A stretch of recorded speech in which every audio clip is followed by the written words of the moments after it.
हमारे जीवन को योग बहुत प्रभावित करता है। योग से हमारे जीवन में खाने में, पेय पदार्थों में पीने में, बोलने में, सोने में, जगने में बिल्कुल एक आकर्षक परिवर्तन हो जाते हैं। तो इसलिए हम अपने जीवन में योग को अपनाते हैं। और आज योग में मैं प्राणायाम के बारे में बता रहा हूँ कि प्राणायाम क्या है। प्राणायाम हमारी श्वासों की एक साधना है, पवन की साधना है और हमारे प्रत्येक प्राण को प्रभावित करने वाली एक साधना है। और मैं एक बहुत ही सहज प्राणायाम के बारे में आज बता रहा हूँ। जो लोग एक विधिवत प्राणायाम नहीं करते हैं, उन लोगों को इससे एक प्रेरणा लेनी चाहिए कि प्राणायाम से कोई नुकसान नहीं होते हैं, बल्कि आपके दैनिक जीवन में और आपके शरीर में विशेष प्रभाव लाता है प्राणायाम। ऑक्सीजन पर्याप्त मात्रा में आपके प्रत्येक कोशिकाओं में जाती है और जो विकारित वायु होती है आपके शरीर के अंदर, वो बाहर निकल जाती है। जैसे अनुलोम विलोम प्राणायाम के बारे में आज बता रहा हूँ मैं, फिर उसके बाद डेमो दिखाऊंगा। आप हमारे वीडियो से जब जुड़ेंगे तो ये स्वास्थ्य के लिए बहुत ही ज्ञानवर्धक चीज़ें मैं बताऊंगा आपको। जैसे अनुलोम विलोम प्राणायाम है, इसमें सबसे पहले तो हमको ये जानना चाहिए, दोनों नासिका पुट से होती है बाईं ओर से ईड़ा नाड़ी, जिसको हम चंद्र नाड़ी भी कहते हैं। इसमें चंद्रमा का प्रकाश होता है। और दाईं ओर से पिंगला नाड़ी, जिसमें सूर्य का प्रकाश होता है। और अनुभव की बात है, जब कभी हम नेति क्रिया करते हैं और गर्मी प्रवेश होती है, विशेषकर शीत के लिए बहुत ही लाभकारी प्राणायाम होता है अगर दाईं ओर से आप सांस लेते हैं। इसलिए हमको सांसों की विधि भी मालूम होनी चाहिए।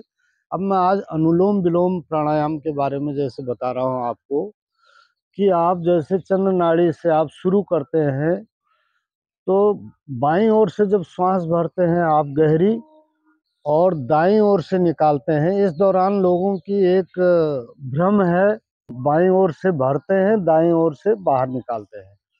होता अमूमन क्या है, जब हम बाईं ओर से सांस भरते हैं तो हमारी जो सांस नली बाईं ओर से होती है, वो बाएं लंग्स में पर्याप्त ऑक्सीजन प्रवेश करती है।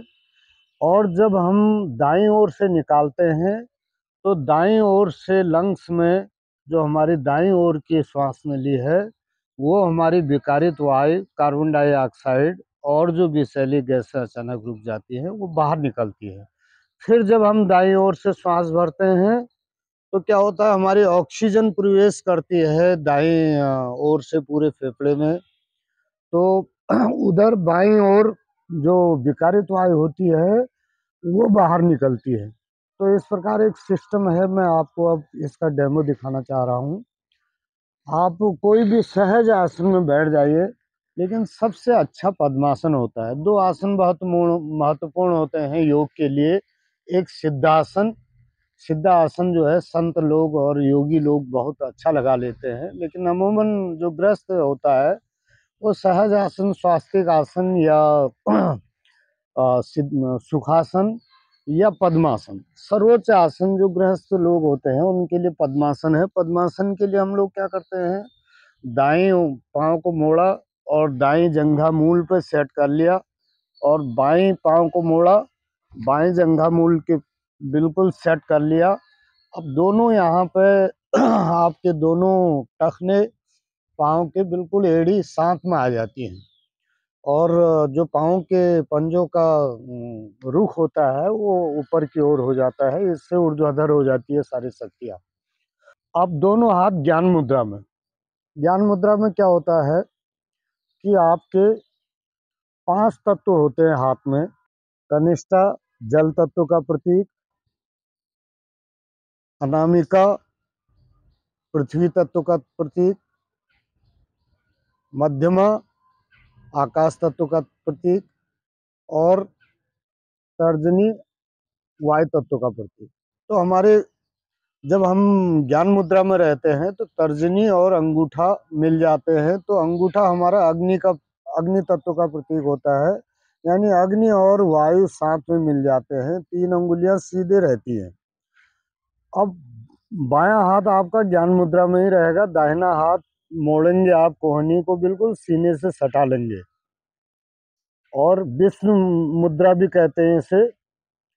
दाएं नासिका पुट पे दायां अंगूठा रखेंगे ऐसे, और बाएं नासिका पुट से श्वास भरेंगे।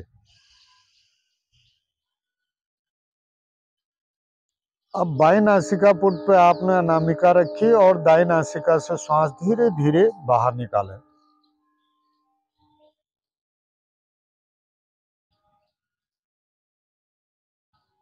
जब पूरी श्वास अधिक से अधिक निकल जाए तो दाईं ओर से फिर भरिए आप श्वास।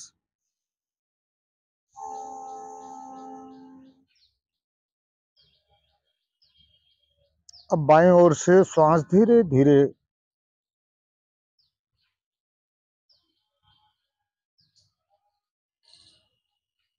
बाहर। अब बाएं ओर से चंद्र नाड़ी से पुनः श्वास धीरे धीरे अंदर भरेंगे।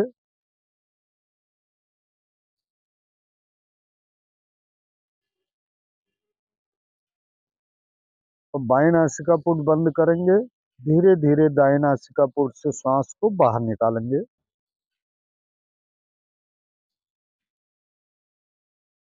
चेहरे पे किसी प्रकार का तनाव न रहे, चेहरे पे प्रसन्नता का भाव रहे, कमर गर्दन बिल्कुल सीधी रहे, इसमें पोस्चर का विशेष ध्यान रखना है।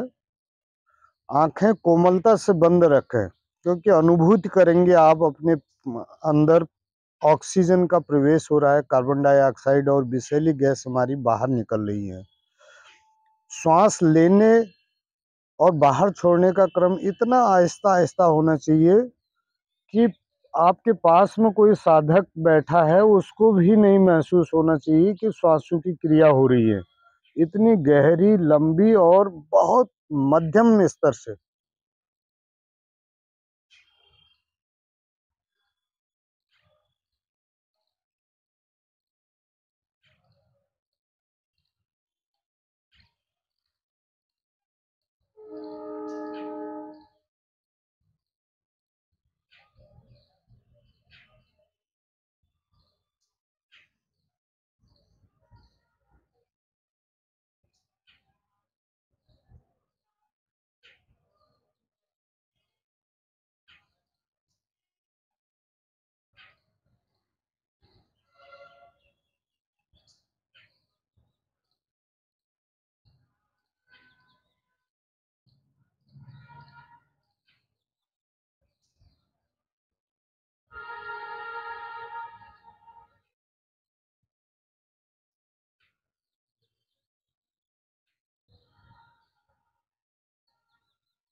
अपना अपना चक्र पूरा करते हुए पुनः वापस ज्ञान मुद्रा में अनुलोम विलोम प्राणायाम